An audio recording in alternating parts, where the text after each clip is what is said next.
پرانے وقتوں کی بات ہے کہ کسی سلطنت میں ایک بادشاہ رہتا تھا اور اس بادشاہ کے 3 بیٹے تھے۔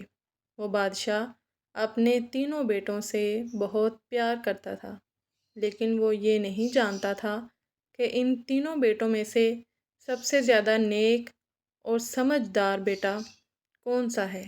لہٰذا ایک دن اس نے سوچا کہ کیوں نہ ان کی عقل مندی کو پرکھا جائے۔ بادشاہ نے اپنے تینوں بیٹوں کو اپنے پاس بلایا اور کہا، بیٹو، میری بات کو غور سے سنو۔ میں جاننا چاہتا ہوں کہ تم تینوں میں سے سب سے زیادہ عقل مند اور سمجھدار کون ہے۔ بادشاہ نے اپنے بیٹوں کو 3 سیب دیے اور تینوں بیٹوں سے کہا کہ تم تینوں ایک ایک سیب لے جاؤ اور یہ سیب ایک ایسی جگہ پر جا کر کھاؤ جہاں پر تمہیں کوئی بھی دیکھ نہ رہا ہو۔ لہٰذا بیٹوں نے ایسا ہی کہا۔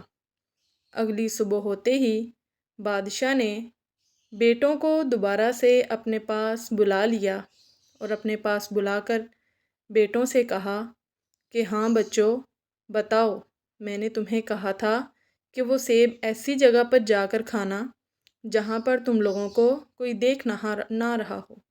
تو بچوں نے کہا، جی ابا جان، ہم نے آپ کے حکم کی مکمل تکمیل کی ہے اور آپ کے حکم پر مکمل عمل کیا ہے۔ تو جب بادشاہ نے پوچھا کہ ہاں بچوں، بتاؤ تم لوگوں نے وہ سیب کہاں کہاں جا کر کھائے ہیں۔ سب سے پہلے بادشاہ نے سب سے بڑے بیٹے کو اپنے پاس بلایا اور پوچھا، تو اس کے پوچھنے پر بیٹے نے جواب دیا کہ ابا جان، میں نے یہ سیب ایک درخت کے نیچے بیٹھ کر کھایا جہاں پر مجھے کوئی نہیں دیکھ رہا تھا۔ دوسرے بیٹے نے کہا، ابا جان، میں نے ایک بند کمرے میں جا کر اس سیب کو کھا لیا۔ تیسرے بیٹے نے کہا، ابا جان، میں نے بہت جگہ تلاش کی مگر میں نے دیکھا کہ اللہ تعالیٰ کی ذات مجھے ہر جگہ دیکھ رہی ہے۔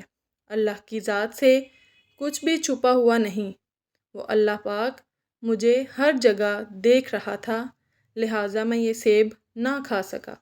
یہ سن کر بادشاہ نے اللہ کا شکر ادا کیا کہ اللہ تعالیٰ نے اسے نیک بیٹا عطا کیا ہے جو کہ بہت نیک اور عقل مند ہے، اور وہ جانتا ہے کہ اللہ تعالیٰ کی ذات مجھے دیکھ رہی ہے۔